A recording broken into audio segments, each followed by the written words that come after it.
Durante séculos, o Japão foi moldado por homens que encaravam a morte como um dever. Eram treinados para matar sem hesitar, morrer sem questionar e viver com a honra acima da sua própria vida. Mas hoje, tudo isso virou símbolo turístico. O que realmente matou o espírito dos samurais não foi a guerra, foi o progresso. Por séculos, os samurais representavam o mais alto ideal de honra, lealdade e sacrifício pessoal. O Bushido, o caminho do guerreiro, não era apenas um código de conduta, era uma filosofia de vida passada de geração em geração. Nele estavam os pilares que sustentavam a alma do Japão feudal: coragem, compaixão, retidão, respeito e lealdade. Eles não viviam para si mesmos, viviam e morriam por um senhor, por uma causa, por um ideal. Em tempos de guerra, eram o escudo e a lâmina do império. Em tempos de paz, tornavam-se conselheiros, poetas e mestres. Mas havia algo que ninguém podia prever. O Japão, tão ferozmente guiado pelo passado, logo abriria as portas para o futuro. Quando os navios de guerra do Comodoro Matthew Perry chegaram à Baía de Edo em 1853, o Japão nunca imaginaria que aquilo seria o princípio do fim de um mundo que existia há mais de 200 anos.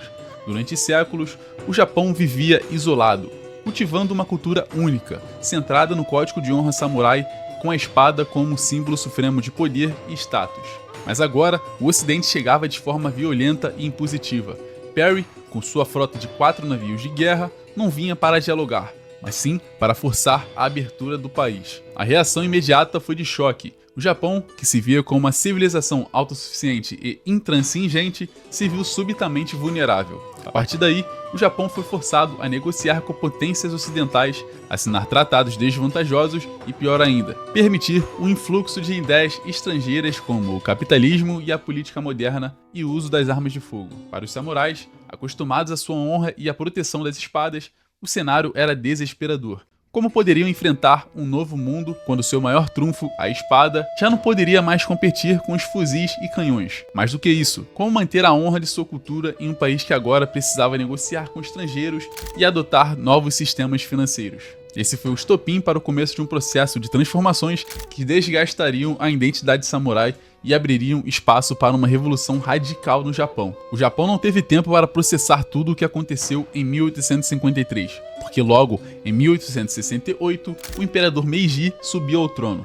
Iniciou o processo que seria a morte definitiva da era samurai. O que começou com a abertura forçada do Japão aos estrangeiros se tornou uma transformação interna brutal. A classe samurai, até então o pilar da sociedade, foi completamente desmontada. O novo regime Meiji não via mais utilidade na velha ordem feudal.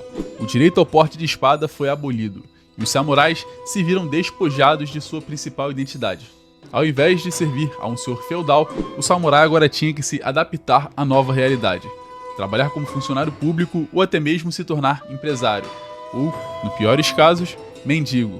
O golpe final para os samurais veio com a implementação de um exército nacional moderno. O Japão, agora focado em modernizar suas indústrias, construía fábricas, ferrovias e um exército imbatível, onde qualquer homem podia ser recrutado, não mais apenas guerreiros. Aqueles que ficaram ao lado de Saigo Takamori, o último grande líder samurai, acabaram derrotados na rebelião de Satsuma, em 1877. Uma legião de samurais com espadas e honra foi esmagada pelas armas de fogo ocidentais. O espírito samurai sucumbiu ao progresso e o Japão moderno emergiu, sem espaço para os guerreiros do passado. O que parecia ser o fim da história do samurai não durou muito tempo. No início do século XX, o governo japonês, vendo a importância do simbolismo e do nacionalismo, decidiu ressuscitar o Bushido, mas de uma forma completamente diferente. O código de honra samurai, que um dia representou disciplina, lealdade e espiritualidade, foi agora usado como uma ferramenta de propaganda política. O sacrifício, que antes era um ato de honra pessoal, se transformou em uma exigência estatal. O Bushido foi moldado para justificar a submissão cega ao imperador. A lealdade, que antigamente era reservada ao senhor feudal, agora era exigida para o império. Durante a Segunda Guerra Mundial, o Japão usou uma versão deturpada do Bushido para treinar os pilotos kamikaze. Esses homens, em vez de morrer por honra ou por causa de um código ético profundo, se sacrificaram em nome de uma ideia radical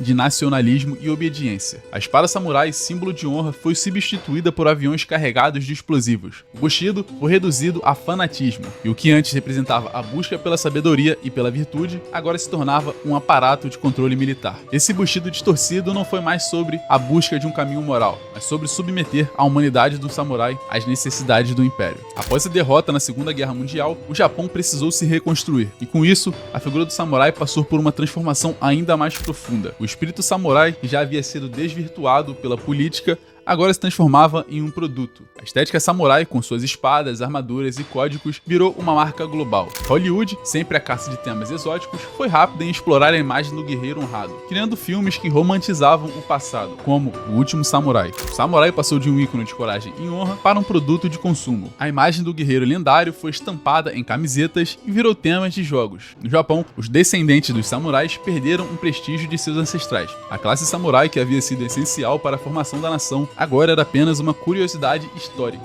O Bushido foi reduzido a um manual de liderança corporativa citado em treinamentos de vendas e discursos motivacionais. O código de honra que havia moldado o império se transformou em uma frase vazia, usada para vender produtos e ideias. Hoje, a imagem do samurai ainda exerce fascínio. A espada, as armaduras e a figura do guerreiro continuam a ser símbolos, mas a verdadeira essência do Bushido, o coração da filosofia samurai, está em grande parte perdida. As artes marciais ainda existem, claro, mas, em muitos casos, elas não são mais praticadas com o mesmo espírito profundo que uma vez guiaram os samurais. O Japão moderno preserva estátuas e memórias, mas o espírito de honra e da disciplina, que mudou o país durante os séculos, não ressoa mais nas ruas agitadas de Tóquio ou nos campos de batalha de Okinawa. A honra, a lealdade e o sacrifício pelos outros parecem ser valores cada vez mais raros, especialmente em um mundo obcecado pelo lucro e pelo progresso. No fim das contas, o que restou dos samurais não é mais uma filosofia de vida, mas um eco distante, reverenciado em filmes, livros e produtos de consumo. O legado de honra, que uma vez sustentou uma das mais poderosas culturas guerreiras do mundo, agora é usado apenas como marketing para vender produtos ou inspirar líderes corporativos. O verdadeiro espírito do Bushido desapareceu, enterrado sob o peso da modernidade e da mercantilização. Hoje,